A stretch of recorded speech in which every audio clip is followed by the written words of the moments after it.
It's a beautiful day right here and a special welcome to another edition of Review on Oweleketv.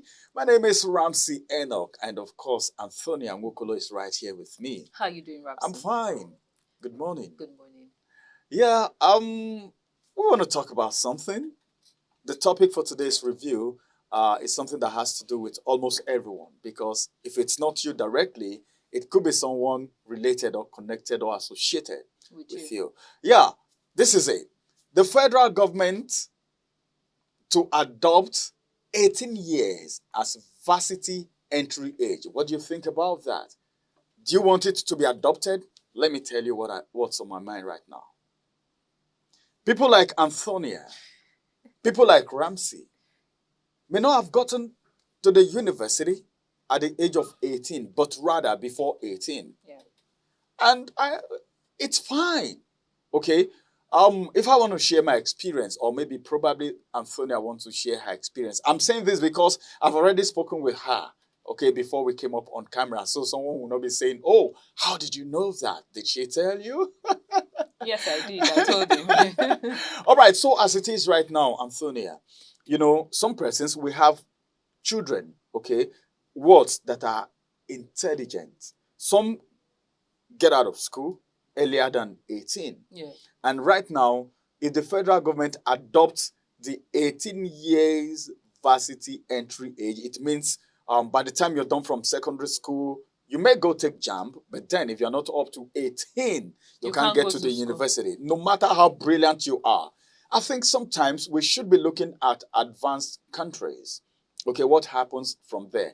I know of countries where they start teaching children craft right from when they are small. And as they are growing with it, they are knowing it more.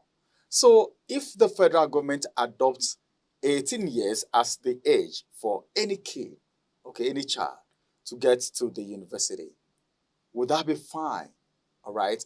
Would they be fair to people who are very intelligent, like some of us? Like Antonia Like some of us. Say it.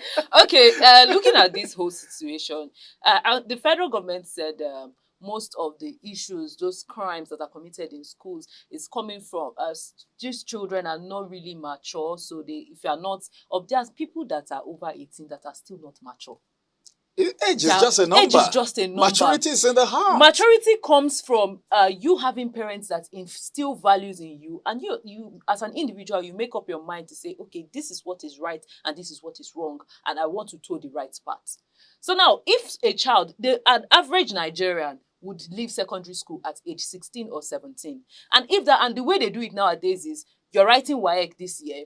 You're probably writing JAMB, say in February, March, thereabouts. Then you're writing WAEC May, June, or except the calendar is changed, but either which way, you're writing WAEC and JAMB the same year. And the academic year for the new session starts sometime in September, October. That is to say, if a child leaves secondary school sometime in June, July of this 2024, that child is likely to gain admission into the university in either October or September or November, as the case may be, depending on what batch your name comes, or what batch of admission your name comes out in. So is that child now going to sit down and fold hands at home? And that will be encouraging idleness. If the child doesn't have interest in getting vocational skills, that would be encouraging idleness. And not also forgetting the fact that there are some people that JAM will actually jam you, and you stay back at home. JAM will have to jam some persons. So honestly, some persons write JAM. Honestly, I feel that pegging varsity age to be at 18 is not a solution to the crimes. Discipline should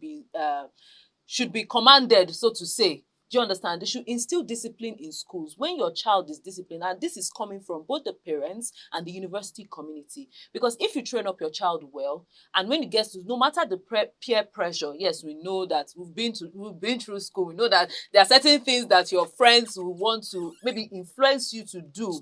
But when you know where you are coming from and you know where you are going to, if that discipline is instilled in you from home, there are some things you should be able to say no to, even at 15. Yes, and when that by the time you cross the age of puberty, at least you should be sensible to an extent. Yeah, even though Nigeria, we have it to be 18.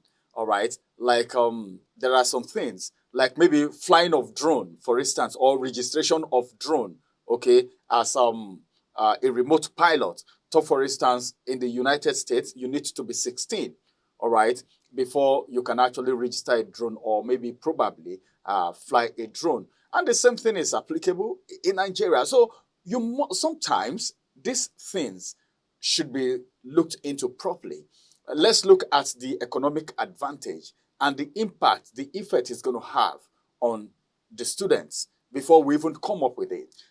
This will be discouraging. Yeah. This will be discouraging because some people are brilliant. Okay, somebody like me, before I even got to primary 6, okay, I already took exam and I passed the common entrance. And I was about mentioning and that. I got to secondary school. Yeah. I didn't do the remaining classes, even though the school, they were magnanimous enough to give me my certificate and all of that.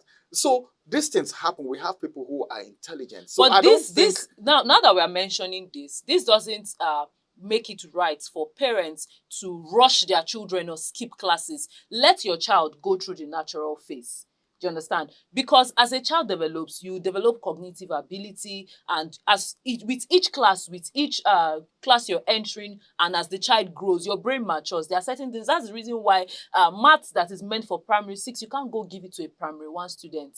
Do you understand? Even though that child is brilliant, except in rare occasions where the child is very intelligent and you do that. This should not encourage parents to start skipping classes, because growing up, I knew of people that they will be in primary 3 before you look. The parents are taking them to primary 5. They've written common entrance. They skip primary 6 and they move to JSS1. From JSS2, they are writing JSS3 exams. So I'm thinking that all of these things are what the government is looking at. And maybe now they'll be taking them backwards so that they can meet up with 18. Instead of taking them forward, you take them backwards so that as they are leaving school, they will be 18. If this is actually adopted anyway, all right, it's a plan. It's not been adopted yet. But then this is just our opinion about it. And it's going to be the size of the review for this morning. But as it is right now, if your child is intelligent, help them to be more intelligent, okay? Don't say, well, no matter how intelligent you are, after all, you won't get to school until you won't get to the university until you're 18. Don't say that. Help them to grow. And technical skills and all of that, very important for our kids. Thank you for watching. And Thonia, thank you for the analysis, okay, all right, and thank you for the revelations.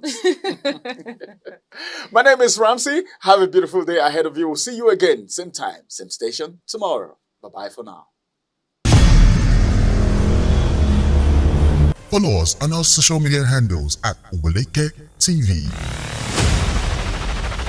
Visit our website at www.oweleketv for a thrilling journey.